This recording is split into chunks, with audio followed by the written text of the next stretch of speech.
नमस्कार. श्री रमेश बावकर लिखित ज्ञानतेचं देव ही श्री ज्ञानेश्वर महाराजांच्या जीवनावरील कादंबरी आपण वाचत आहोत.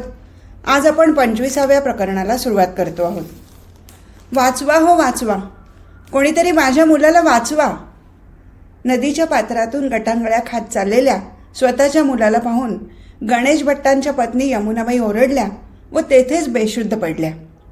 शेजारी धुणं धुत असलेल्या राधाकाकूने यमुनाबाईंचा आवाज ऐकला व त्यांनी वर पाहिले तो त्यांचाच मुलगा अपराधासारखा समोर उभा होता.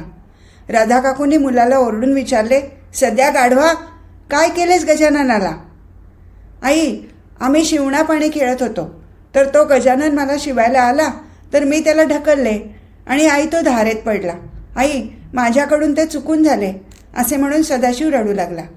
राधाकाकू ओरडून म्हणाल्या, अरे पण शिवणापाणी कोणी वाहत्या पाण्यात खेळत असतात का बाबा? तोवर आणखी काही मुलांनी आरडाओरडा केला. गजानन वाहत गटांगळ्या खात चालला होता आणि मुलांना ओरडण्यापलीकडे काहीच करता येत नव्हते, कारण कोणालाही पोहता येत नव्हते.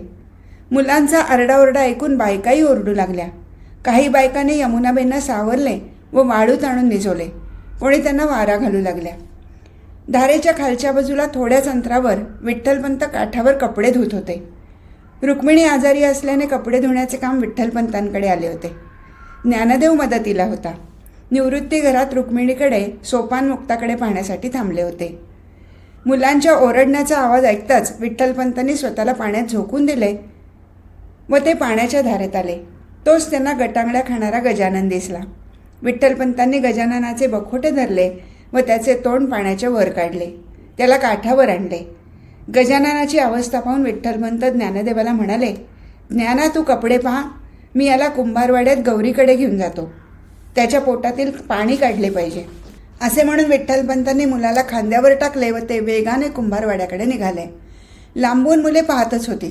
त्यांना दिसले की कोणीतरी गजाननाला बाहेर काढले व कोठेतरी घेऊन जात आहे. ती मुले तशीच ओलेत्याने विठ्ठलपंतांच्या मागे पळाली. मुलांच्यापैकी कोणीतरी ही गोष्ट राधाकाकू व यमुनाबाईंना वारा घालणाऱ्या बायकांना सांगितली. मुलांनी विठ्ठलपंतांना गाठले व त्यांच्याबरोबर जाऊ लागली. मुलांनो, या बाळाचे नाव काय आहे? गजानन. हा कोणाचा मुलगा आहे? गणेश भट्टांचा आहे. मग तुमच्यापैकी कोणीतरी एकाने गणेश भट्टांना व एकाने वैद्याला सांगा व गौरीच्या घरी घेऊन या. त्याला औषधोपचार करायला पाहिजे. जाताना कोणी? आणि 2 मुले ब्राह्मणाळीकडे धावली. विठ्ठलपंत गौरीच्या दारासमोर येऊन उभे राहिले. त्यांनी गौरीला हाक मारली. गौरी बाहेर आली. तिला सर्व प्रकार उमजला. मुलाला चाकावर पालथा टाकण्यात आले. विठ्ठलपंतांनी चाक फिरवले. मुलाला उलट्या होऊन सर्व पाणी बाहेर पडले. तोवर गणेश भट्ट व वैद्यबुवा तेथे हजर झाले. दोघांना आणावयास गेलेल्या मुलांनी सर्व हकीकत सांगितली होतीच. गणेश भट्ट तर हवालदिल झाले होते. मुलाला प्रत्यक्ष पाहण्यास ते फार उतावीळ झाले होते. वाटेत वैद्यबुवा भेटल्यावर गणेश भट्ट म्हणाले होते, वैद्यबुवा, अहो मुलगा वाचेल ना माझा? औषधं घेतलीत ना सर्व? गणेश भट्ट, असा धीर सोडू नका.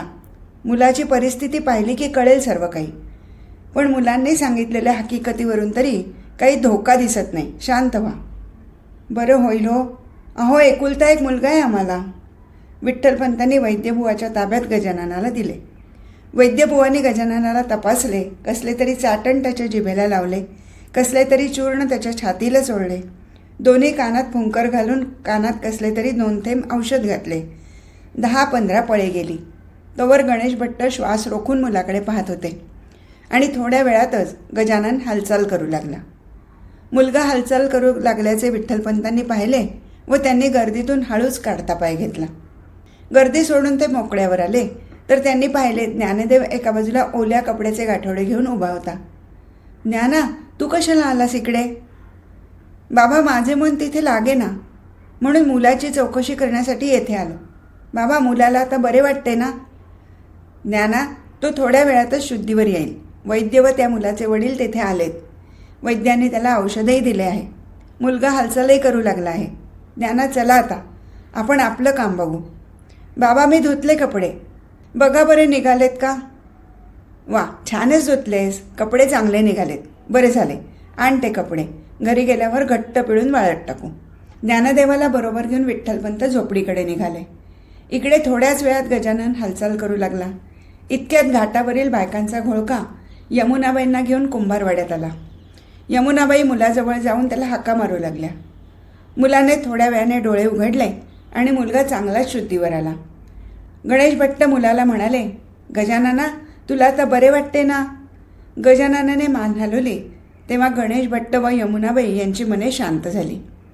आता मुलाला कोणी वाचवले याची चौकशी गणेश भट्ट करू लागले.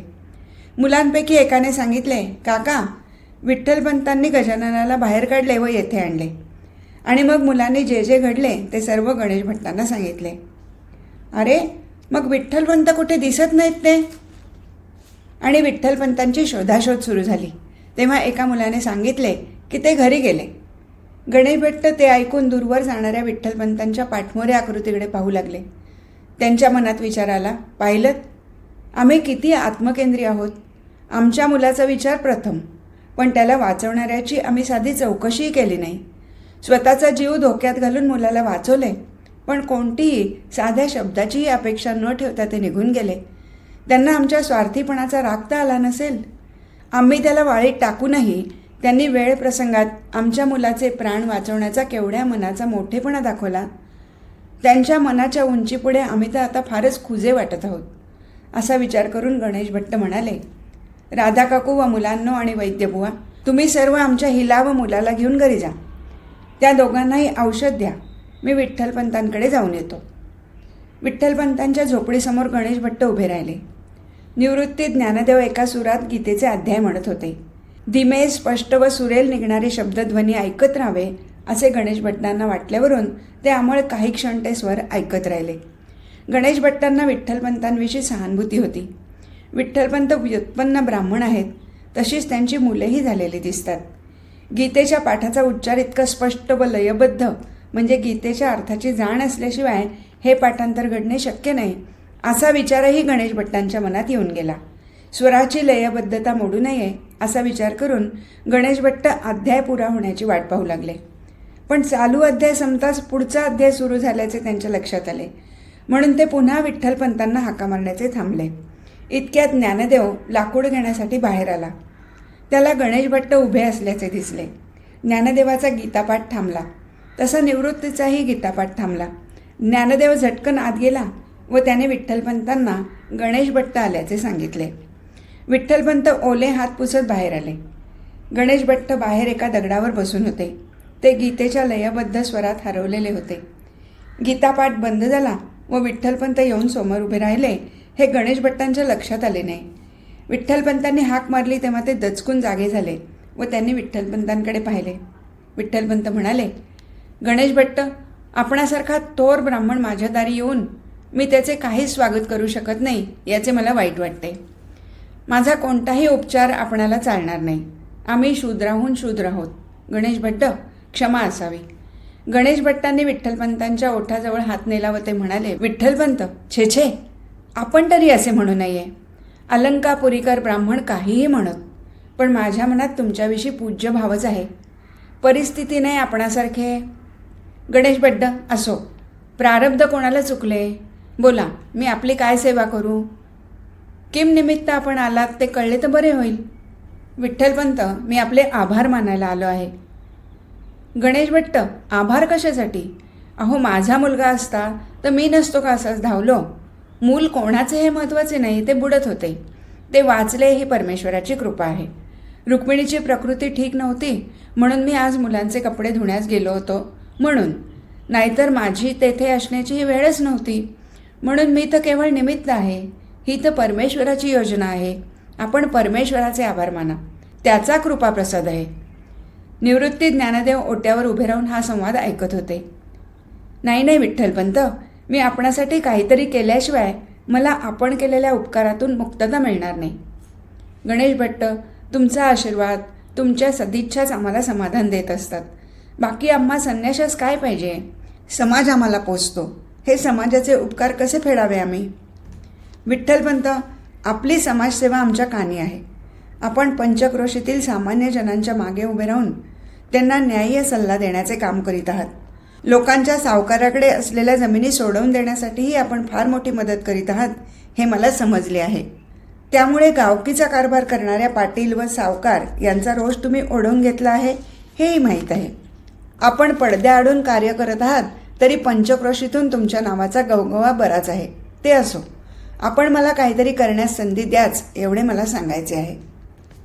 विठ्ठलपंत म्हणाले, एक उपकार आपण आमच्यावर करू शकता. पुन्हा एकदा अलंकापुरीच्या ब्राह्मणांना आपण आमचे गाऱ्हाणे सांगा. मला धर्मबाह्य वर्तनाबद्दल जी शिक्षा दिली आहे ती मला मान्य आहे व ती मी भोगतच आहे. पण माझ्या या मुलांवर हा प्रसंग येऊ नये म्हणून त्यांच्या मुंजी करून त्यांना संस्काराने शुद्ध करून घ्यावे हीच विनंती आहे. विठ्ठलपंत, तुमची समस्या मला माहीत आहे. ठीक आहे, मी पुन्हा एकदा प्रयत्न करतो. ब्राह्मणांना सांगून धर्मसभा बोलवू. तेथे तुम्हाला तुमची बाजू मांडण्यास पुन्हा संधी मिळेल. लोकांची मने वळवण्याचा मी आटोकाट प्रयत्न करीन. धर्मसभेत काय निर्णय होईल ते ईश्वर जाणे. गणेश भट्ट हे जमवून आणा, फारच उपकार होतील. विठ्ठलपंतांनी हात जोडले. गणेश भट्टांनी त्याचा स्वीकार केला व ते वळले. विठ्ठलपंतांच्या बाहेरच्या कार्याबद्दल विठ्ठलपंत घरात कधी अवाक्षर बोलत नसत. पण आज गणेश भट्टाच्या तोंडून निवृत्ती ज्ञानदेवांना विठ्ठलपंतांच्या सामाजिक कार्याची चांगलीच कल्पना आली व पित्याच्या निस्पृह, निरासक्त, निराभिमानी वृत्तीचा आनंद झाला. त्यांचा विठ्ठलपंतांविषयीचा आदर शतगुणित झाला. गणेश भट्टांनी महादेव भट्ट, विसोबा चाट्टी, मुद्रल शास्त्री अशा सर्व मोठ्या प्रतिष्ठित अलंकापुरीच्या ब्राह्मणाचे उंबरठे झिजवले. त्यांना अनेक परीने समजावून सांगितले. त्यांचे मन वळवण्याचा प्रयत्न केला, पण पालथ्या घड्यावर पाणी किंवा दगडाला पाझर फोडण्याचा प्रयत्न केल्याप्रमाणे ते सर्व निष्फळ झाले. उलट त्यांची मुक्ताफळे ऐकून गणेश भट्टांना वाटले की प्राण्यामध्ये सुद्धा वैर असू शकणार नाही, इतकी माणसे माणसाशी वैर, द्वेष, मत्सर करतात. सर्वात बुद्धिमान विचारी म्हणून मनुष्य ओळखला जातो, तितकीच त्याची बुद्धी वक्र होऊ शकते व तो इतक्या टोकाचा अविचार करू शकतो हे त्यांना दिसून आले. गणेश भट्टांना त्यांनी काय ऐकवलं? महेश भट्ट म्हणाले, गणेश भट्ट, तुमच्यासारख्या व्युत्पन्न ब्राह्मणांनी विठ्ठलपंतांची वकिली करावी याचे मला नवल वाटते. अहो, तुमचा मुलगा वाचला म्हणजे काही मोठा पराक्रम केला नाही आणि तुम्हाला त्याचे एवढे का उपकार वाटतात? आणि वाटत असतील तर द्यावी काही मजुरी. पाणबुड्यांना नाही का आपण काहीतरी देत? एका पाणबुड्याचे काम केले म्हणून कोणी अंत्यज ब्राह्मण होऊ शकत नाही. तुम्ही म्हणाल तो ब्राह्मणच आहे म्हणून, पण आपण तर सर्व शास्त्रांचे जाणकार आहात. मी आपणास काही वेगळे सांगण्याची गरज नाही. आपण कोणतेही शास्त्र काढून दाखवा की ज्यामध्ये सांगितले आहे की गृहस्थाश्रमातून संन्यास घेतल्यावर परत उलट येता येते का? अहो, विठ्ठलपंतांचा तर अंत्यजापेक्षाही खालचा दर्जा आहे हे आपण विसरता. आपण माणुसकीविषयी म्हणत असाल तर महादेव भट्ट धर्म, माणुसकी वगैरे काहीच जाणत नाही. तो फक्त शास्त्राधार पाहतो. आणि मुलांचे शुद्धीकरण करून घेण्याविषयी म्हणत असाल तर गणेश भट्ट, कावळ्याला जर बगळा व्हायचे असेल तर त्याने कावळ्याच्या देहाचा त्याग करावयास पाहिजे, एवढेच मला समजते. सुज्ञास जास्त सांगण्याची जरुरी आहे असे मला वाटत नाही. शेवटच्या वाक्याने गणेश भट्टांच्या मस्तकी कोणीतरी प्रहार केल्यासारखे झाले. ते सुन्न होऊन घरी परतले. विसोबा चाटीचे शब्द तर तिखट शस्त्राप्रमाणे होते. त्यांनी गणेश भट्टाच्या हृदयाच्या अगदी चिंध्या चिंध्या केल्या. गणेश भट्टांना ऐकताना जर एवढे वाटत असेल तर प्रत्यक्ष विठ्ठलपंतांना ऐकून काय वाटले असते याची कल्पनाही गणेश भट्टांना करवेना. विसोबा चाटी म्हणाले, गणेश भट्ट, तुम्ही फारच भोळे व हळवे आहात. अहो, मी आतून सर्व चौकशी केली. तुमच्या मुलाला वाचवण्यात विठ्ठलपंतांचा कावा आहे हे लक्षात घ्या. हे पहा गणेश भट्ट, विठ्ठलपंत तिथे यावेळी कधीच धुण्यास येत नाहीत. त्यांची पत्नी आजारी असल्याचे तुम्हाला भासवले व तेथे अचानक आल्याचा बहाणा केला. ज्या मुलांमध्ये खेळ चालले होते त्यापैकी एकाला विठ्ठलपंतांनी आधीच सांगून ठेवलेले असणार व त्यातून तुमच्या मुलाला पोहता येत नाही हे विठ्ठलपंतांना माहीत होते. म्हणून त्यांनी तुमच्या मुलाला ढकलून द्यावयास सांगितले. शिवाय इतरही मुले होती, पण त्यांच्या बापाकडून आमच्यावर काय वजन पडणार हे विठ्ठलपंतांना माहीत आहे. तुम्ही भोळे सांब आहात हेही विठ्ठलपंत जाणून होते. म्हणून त्यांनी तुमच्या मुलाची निवड केली व नाट्य उभे केले आणि तुमच्या मुलाला वाचवून त्यांनी तुमचीच काय अनेक गावकऱ्यांची सहानुभूती मिळवली. तुम्हाला वाटते तितका विठ्ठलपंत सरळ स्वभावाचा आहे असे समजू नका. अहो, सभोवतालच्या पंचक्रोशीत लोकांना भडकवून सावकारीचे व्यवहार त्यांनी धुडकावून लावले. ही तर सरळ सरळ दरोडेखोरी झाली. नावलौकिक मिळवण्याचा तो एक मार्ग त्यांनी शोधून काढला व त्याला तुम्ही बळी पडलात. अहो, अंतजाकडून मुलगा वाचवण्यापेक्षा मी म्हटले असते की तो बुडून मेला असता तरी चालला असता. विठ्ठलपंत लोकांची सहानुभूती मिळून समाजामध्ये पाळेमुळे पसरवायच बघतो आहे. पण म्हणावे, या विसोबाशी गाठ आहे. पुढील वर्षी केव्हा तरी पैठणचे रामेश्वर शास्त्री येणार आहेत. तेव्हा धर्मसभा बोलवून मी विठ्ठलपंतांचा कायमचाच काटा काढणार आहे व या विठ्ठलपंतांना देहांत प्रायश्चित्त द्याव्यास लावणार आहे. हे लक्षात ठेवा गणेश भट्ट. गणेश भट्ट निराश होऊन बाहेर पडले. विसोबा विद्वान म्हणून गणेश भट्टांना फार मोठी आशा होती. पण विसोबा धर्मग्रंथ पाहावयासही तयार नव्हते. ते तर द्वेषाने पूर्ण भरलेले होते. मुद्गल शास्त्रांचा अलंकापुरीत एक वेगळाच दबदबा होता. मुद्गल शास्त्री सावकारीही करीत होते. त्यामुळे त्यांच्या बाळात कोणाचे नाव नव्हते असे नाही. सिद्धोपंत कुलकर्णी फक्त त्याला अपवाद होते. बाकी विसोबा, महेश भट्ट यांचीही नावे त्यांच्या चोपडीत होती. त्यामुळे त्यांच्या दबावाचा काहीतरी उपयोग होईल असा अंदाज बांधत गणेश भट्टांनी मुद्गल शास्त्रांच्या घराचा उंबरठा ओलांडला होता. मुद्गल शास्त्री सावकारी भाषेत गणेश भट्टांना म्हणाले, गणेश भट्ट, तुमचा मुलगा विठ्ठलपंतांनी वाचवला आहे, ठीक झाले. अहो, विठ्ठलपंतांचे खाण्याचे दात व दाखवण्याचे दात वेगवेगळे आहेत. तुम्ही भोळे आहात, तुम्हाला ते समजणार नाही. पंचक्रोशीतील त्यांचे काम आम्ही जाणून आहोत. त्यांच्या शुद्धीकरणाला जर परवानगी दिली तर आमचे आसनच डळमळीत होईल, हे तुम्ही लक्षात घ्या. आणि एका मुलाला वाचवण्याच्या मोबदल्यात त्यांच्या मुलांना शुद्ध करून घेणे कसे शक्य आहे याचा तुम्ही विचार करा गणेश भट्ट. विठ्ठलपंतांची विद्वत्ता काय आम्हाला माहीत नाही. पैठणला माझे नातेवाईक आहेत.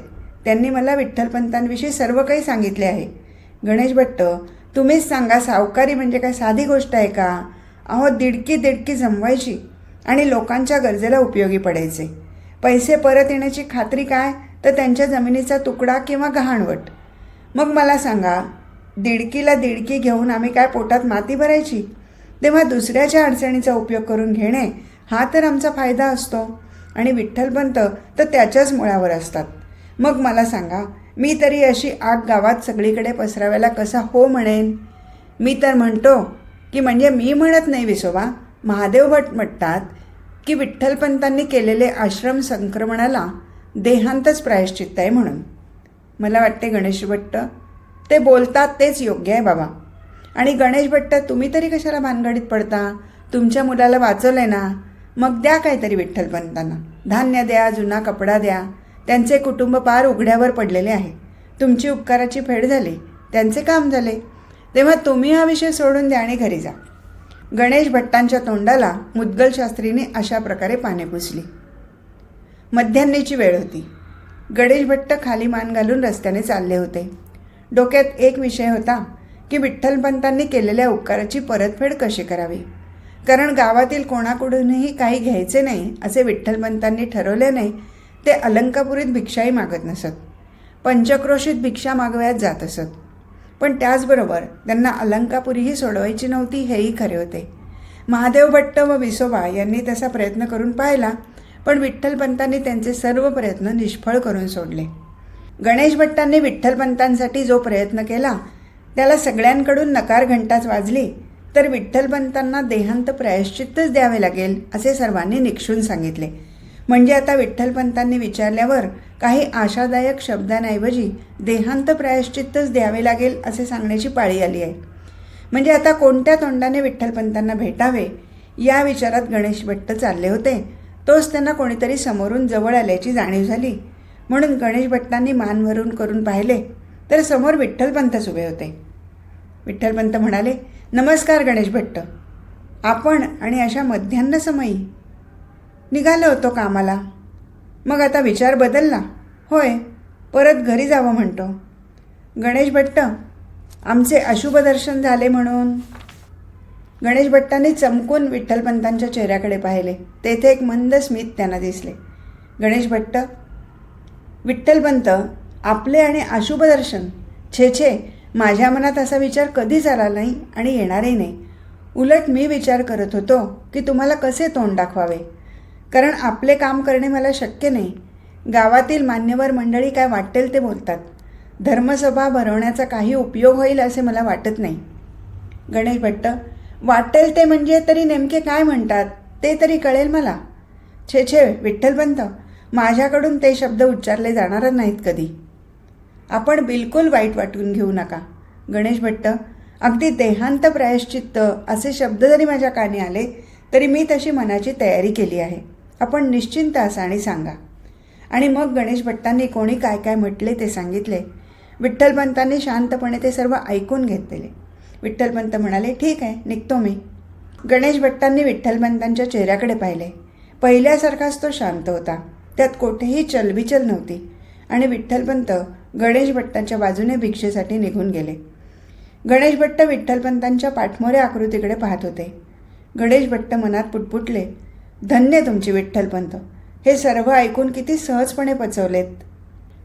विठ्ठलपंत आणि मुले जेवाव्यास बसली होती. रुक्मिणी वाढत होती. पण आज विठ्ठलपंतांचा हात जड झालेला होता. त्यांचा जेवणाचा वेग मंदावला होता. सकाळी गणेश भट्टांनी सांगितलेल्या गोष्टींनी त्यांच्या मनात देहांत प्रायश्चित्ताचे विचार पुन्हा नव्याने सुरू झाले होते. त्यांनी बाजूला बसलेल्या सोपानाकडे व रुक्मिणीच्या बाजूला बसलेल्या मुक्ताकडे पाहिले. ही दोन्ही मुले खूप लहान आहेत. रुक्मिणीला इतक्या लहान मुलांचा सांभाळ करून सर्वांच्या पोटासाठी काही मिळवून आणण्याची सवड नव्हती. निवृत्ती आणि ज्ञानदेव लहान आहेत. माधुकरी मागण्याचे त्यांचे वयही नाही. गावातील लांडगे यांची सहज चिरफाड करतील अशी त्यांना भीती वाटत होती. तेव्हा देहांत प्रायश्चित्ताचा विचार इतक्या लवकर करणे तरी विठ्ठलपंतांना योग्य वाटेना. देहावर आसक्ती होती म्हणून ते टाळाटाळ करत होते असे नव्हे, पण मुलांची हुशारी पाहून त्यांना वाटे की जोपर्यंत त्यांना समाजातील या लोकांना तोंड देण्याचे सामर्थ्य येत नाही तोपर्यंत तरी आपणाला जाऊन चालायचे नाही. विठ्ठलपंत पानातील भाकरीशी चाळा करत होते. डोक्यात विचारांचा चाळा चालू होता. रुक्मिणी हा प्रकार पाहत होती. विठ्ठलपंतांचे अंतरंग रुक्मिणीने जाणले व ती म्हणाली, अहो, आपण माझे ऐकाल का? विठ्ठलपंतांनी रुक्मिणीकडे पाहिले. रुक्मिणीने सगळ्यांच्या पानावरून नजर फिरवली. विठ्ठलपंतांनीही तसेच केले. त्यांना कळून आले की त्यांच्या अस्वस्थ मनाचा परिणाम सगळ्यांच्याच जेवणावर होत आहे. वातावरण बदलावे म्हणून ते म्हणाले, मुलांनो, अरे तुम्ही का जेवायचे थांबलात? मी विचार करतोय की आपण काही दिवसांसाठी कुठे बाहेरगावी जाऊयात. आपण सगळे जेवून घेऊ व सर्वानुमते ठरवू कुठे जायचे ते. म्हणजे काय होईल, वातावरण बदल, प्रवासाची मजा, नवीन स्थळाचे दर्शन, यात्रा व पुण्यप्राप्ती असा अनेक प्रकारचा लाभ होईल. तेव्हा जायचे का? त्यांनी मुलांकडे पाहिले. निवृत्ती, ज्ञाना यांचे चेहरे आनंदित झाले. सोपानाला एवढेच कळले की कुठेतरी जायचे. त्याने आनंदाने टाळ्या वाजवल्या. त्याचे पाहून मुक्तानेही टाळ्या वाजवल्या व नमस्कार केला. कारण टाळ्या वाजवल्या की जय बाप्पा करण्याची तिची सवय होती. आता जेवणात उत्साह आला. रुक्मिणीही जेवून मुलांच्या बाजूला येऊन बसली आणि मग सर्वानुमते ठरले की त्र्यंबकेश्वरी जाण्यासाठी नाशकाला जायचे. प्रकरण 26. येताही गगनी त्रिलोक, अवघे जागे जगी सर्वही, आनंदे करीती कलाट उडुनी, सारेच पक्षी नभी, तेजाने भिवनी पळे तमपुढे येता, उषा ही नभी, क्षितिजावरती भुजा पसरुनी, दावी जगा मार्गही. ब्राह्मकालचा मुहूर्त धरून चौघांनीही झोपडीबाहेर पाऊल टाकले. विठ्ठलपंतांनी झोपडीचे दार लावून तिथे दगड लावला. रुक्मिणीच्या बाजूला उभ्या असलेल्या गौरीला उद्देशून विठ्ठलपंत म्हणाले, गौरी, आम्ही निघतो. लक्ष ठेव म्हणायला असे आत काही नाहीच. विंचवाचे बिऱ्हाड पाठीवर तसा संन्याशाचा हा संसार आमच्याबरोबरच आहे. पण आपलं उगीच सांगायचे म्हणून म्हणायचे की लक्ष ठेव. बाकी तू तुझ्या प्रकृतीला सांभाळ. येतो आम्ही. तुम्ही काय बी काळजी करू नका. मी ठेवीन लक्ष. रुक्मिणीने गौरीच्या तोंडावरून हात फिरवला. गौरीने मुक्ता व सोपान यांना एकदा जवळ घेऊन त्यांच्या डोक्यावरून अंगावरून हात फिरवला. गौरीने मुक्ताला रुक्मिणीकडे दिली आणि चौघांनी पावले टाकण्यास सुरुवात केली. सोपानाला विठ्ठलपंतांनी घेतले होते व मुक्ता रुक्मिणीच्या कडेवर होती. अलंकापुरीची वेस ओलांडून मंडळी चांगली कोसभर आली होती आणि पूर्व दिशेच्या राऊळी सूर्यनारायणाच्या आगमनार्थ गुलालाची उधळण सुरू झाली. ती विठ्ठलपंतांनी पाहिली. तसे त्यांनी सोपानाला खाली उतरवले व पूर्वेकडे हात जोडले. निवृत्ती, ज्ञानदेवांनीही त्यांच्या शेजारी उभे राहून हात जोडले. रुक्मिणीही त्यांच्या बाजूला उभी राहून पूर्वेकडे पाहत होती. सोपानाने रुक्मिणीच्या पुढ्यात उभे राहून हात जोडले. मुक्ता सर्वांकडे आळीपाळीने पाहत होती. विठ्ठलपंतांनी हात जोडले. त्र्यंबकेश्वरला निघाले होते. प्रवास मोठा होता म्हणून प्रवास चांगला व सुखकर व्हावा म्हणून ऋग्वेदातील उषादेवीच्या स्तवनातील वरील अर्थाची एक ऋचा म्हटली. सूर्यनारायणाचे ध्यान करण्यासाठी सर्वांनी डोळे मिटले. होळी पौर्णिमेचा चंद्र पाठमोरा होता. त्याचे बिंबही लालसर झाले होते. सूर्याशी पाठशिवणीच्या खेळात दमून चंद्र जसा लालसर झालेला होता, पण नेहमीप्रमाणे सूर्याने वेगाने क्षितिजावर प्रवेश करून चंद्राला जणू निस्तेज करण्याचा विडाच उचलला असावा असा त्याच्या मागे धावत आला. मार्तंडा करुणा निधी निरजनी नाथा कृपाळू वरा, हे मित्रा वरुणानी आर्यमन, हो तुम्ही दयाळू घना. आम्हा साह्य व पुत्र पौत्र गमनाभा, दूर तीर्थस्थळा, आम्हासी प्रतिपाळ नित्य करुणी कल्याणकारी करा. सूर्योदयाची क्षितिजावर चाहूल लागताच विठ्ठलपंतांनी ऋग्वेदातील सवित्र सुक्तातील वरील अर्थाची एक ऋचा म्हटली व त्यालाही प्रवास सुखकर व्हावा अशी प्रार्थना केली. विठ्ठलपंतांबरोबर निवृत्ती, ज्ञानदेव यांनीही ऋचेचा उच्चार केला. ओंकाराचा घनगंभीर स्वर तिघांच्या मुखातून बाहेर पडला. गायत्रीचा जप करून मंडळींनी पुढील प्रवास सुरू केला. विठ्ठलपंतांनी चारीधामाची यात्रा केली होती. ज्योतिर्लिंगांची दर्शने घेतली होती. त्यामुळे प्रवासाचा शीण घालवण्यासाठी त्यांच्याजवळ अनेक साधने होती. देवदेवतांची स्तुतिस्तोत्रे जी त्यांनी सामवेदातून पाठ केलेली त्यांचे पठण करीत ते चालत. त्यामुळे देवदेवतांच्या वर्णनामध्ये मन तल्लीन होऊन जाई व किती रस्ता चाललो याचे भान राहत नसे. तोच प्रकार विठ्ठलपंतांनी याही प्रवासात करायचे ठरवले होते. त्यांनी सामवेदातील एक एक स्तोत्र म्हणावे. निवृत्ती ज्ञानदेवांनी ते त्यांच्या मागून म्हणावे. विठ्ठलपंतांनी त्याचा अर्थ स्पष्ट करून सांगावा. रुक्मिणीनेही ते सर्व ऐकत पावले टाकावीत. असा क्रम चालू झाला. विठ्ठलपंतांना चालायची सवय होती. रुक्मिणी तशी कधी चालली नव्हती. मन जरी देवदेवतांच्या स्तुतिस्तोत्रात रमत असले तरी शरीराची काही क्षमता असतेच. निवृत्ती ज्ञानदेव बोलले नसले तरी विठ्ठलपंत जाणून होते. 2 प्रहर चाल झाली होती. सर्वांनी हातपाय धुवून ओंजळीने पोटभर पाणी पिऊन घेतले. तेवढ्याने सर्वांना एकदम तरतरी आली. सूर्य बराच वर आला होता. सर्वजण देवळाच्या ओसरीवर विश्रांती घेत होते. निवृत्ती म्हणाला, बाबा, त्र्यंबकेश्वर येथून किती लांब आहे हो? निवृत्ती, दमलास काय? तसे नव्हे बाबा, म्हणजे मला असे विचारायचे आहे की आपणाला असे किती मुक्काम करावे लागतील? निवृत्ती, ज्ञाना, अशा प्रकारचा लांबचा प्रवास असा मुक्कामानेच करावा लागतो. म्हणजे मी तीर्थयात्रा करीत असताना असेच करीत होतो. ब्राह्ममुहूर्ती उठावे, शरीरधर्म आटोपले की चालायला सुरुवात करावी. सूर्य असा वर आला की लागेल त्या गावातील देवळाच्या ओसरीवर विश्रांती घ्यावी. मध्यान्नीला 4 घरे माधुकरी मागून आणावी. भोजन उरकून झोप घ्यावी. सूर्य कलतीला लागला की पुन्हा चालू लागावे ते सूर्यास्त होईपर्यंत. सूर्यास्ताच्या सुमारास पुन्हा देवळाच्या ओसरीवर मुक्काम करावा. सकाळच्या माधुकरीतील राहिलेले खाऊन घ्यावे आणि झोपी जावे. त्यामुळे उन्हाचा त्रास नाही. झोपेच्या विश्रांतीने ताजेतवाने झाल्याने पावलेही वेगाने पडतात. शिवाय दोन्ही वेळचे सृष्टी सौंदर्यही चांगले असते. वातावरण प्रसन्न असते. त्यामुळे प्रवास सुखकर होतो. निवृत्ती, ज्ञानदेव, रुक्मिणी यांना ही योजना ऐकून फार बरे वाटले. म्हणजे आता 2 प्रहर पूर्ण विश्रांती होती. विठ्ठलपंत बाहेर पडले. त्यांनी काही घरातून भिक्षा मागून आणली. सर्वांनी भोजन उरकून घेतले. सकाळच्या प्रवासाने सर्वजण दमले होते. सर्वांना झटकन झोपही लागली. सूर्य पश्चिमेला कलला व विठ्ठलपंतादी सर्वांनी पुढील प्रवासासाठी पावले उचलली.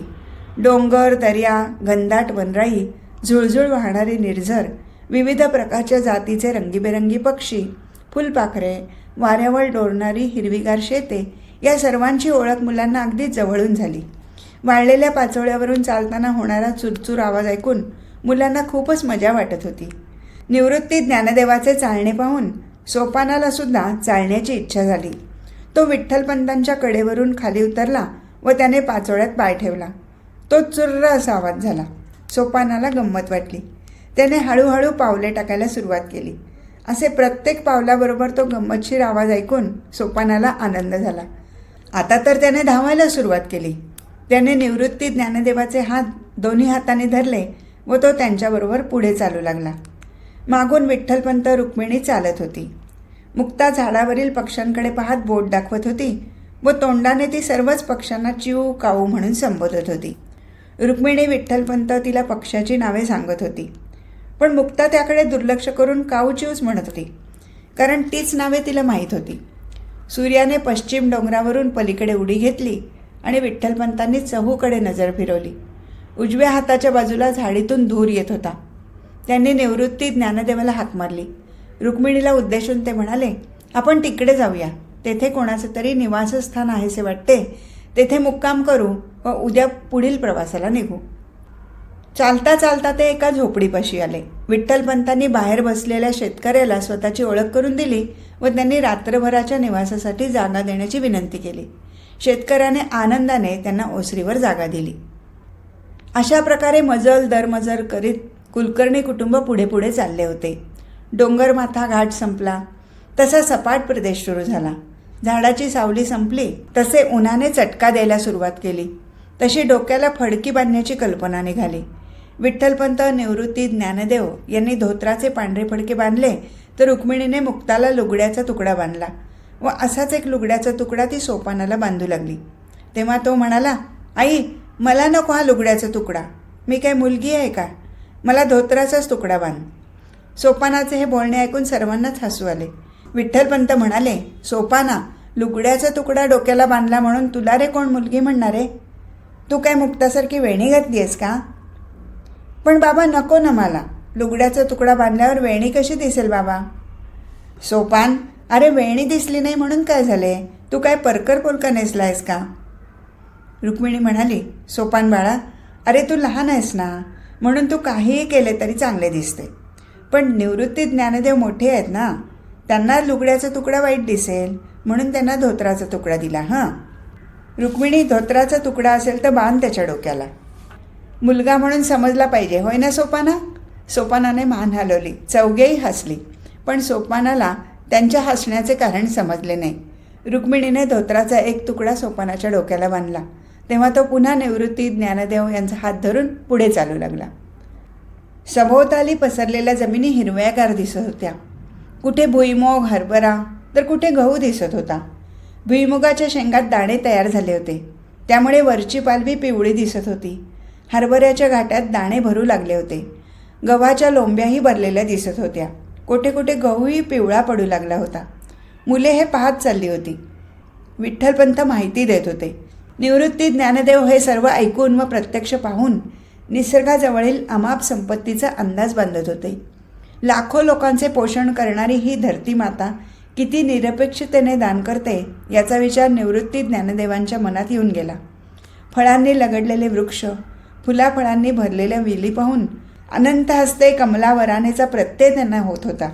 निवृत्ती ज्ञानदेव निसर्ग शक्तीची चर्चा करीत होते तेव्हा आपल्या भावना एकमेकांजवळ अशा प्रकारे बोलून व्यक्त करत होते. ज्ञानदेव म्हणाला, निवृत्तीदा, परमेश्वर अनंत हाताने देतो म्हणतात, तो काय स्वतः थोडाच देणार असतो? मला वाटते हा सर्व निसर्ग म्हणजे त्याचे हात आहेत. एका बीपासून शेकडो फळे तो उत्पन्न करतो. 4 महिन्याच्या मेहनतीनंतर तो वर्षभर पुरेल एवढे धान्य उत्पन्न करतो. एक शेतकरी खपतो, शेकडो लोक त्यावर जगतात. निवृत्ती म्हणाला, शिवाय ज्ञाना, आंबा, फळस, नारळ, पोफळ अशी झाडे म्हणजे आपणाला असलेली महान देणगीच आहे. किती म्हणून फळे उत्पन्न होतात? ती तर केवळ आपणासाठीच ना. ती झाडे कशाचीही परतफेडीची अपेक्षा करत नाहीत. मानवांना 2 हातांनी ते गोळा करता येत नाही एवढे भरपूर परमेश्वर देतो. असे असून अज्ञ लोक स्वतःच्या कर्तृत्वाचा कशासाठी आणि कोणत्या आधारावर दिमाग दाखवतात हेच समजत नाही. अनंत रूपाने नटलेले हे परमेश्वराचे स्वरूप खरोखरीच खूप विशाल भव्य आहे, होय ना? होय निवृत्तीदा. आपल्या पूर्वीच्या द्रष्ट्या ऋषीमुनींनी या सृष्टीतील परमेश्वराला जाणले असेल आणि म्हणूनच या निसर्गाचे विविध प्रसंगांनी पूजन करून त्याचे उतराई होण्याचा प्रयत्न केला आहे. एवढेच नव्हे तर निवृत्तीदा, भगवंतांनी या निसर्गातल्या विविध रूपांमध्ये मी भरून राहिलो आहे असे सांगून विभूती योगामध्ये त्याचे संक्षिप्त वर्णन केले आहे असे दिसते. अशा प्रकारे चर्चा करीत सामगायनाच्या रुचा म्हणत प्रवास चालू होता. मुक्काम पडत होते, विश्रांती होत होती. पुन्हा ताजेतवाने होऊन पुढील प्रवासासाठी पावले पडत होती. प्रवास होत होता तसे त्र्यंबकेश्वर जवळजवळ येत होते. अलंकापुरी सोडून 4 सप्ताह झाले होते. आज इथेच थांबू. हरिओम तत्सत.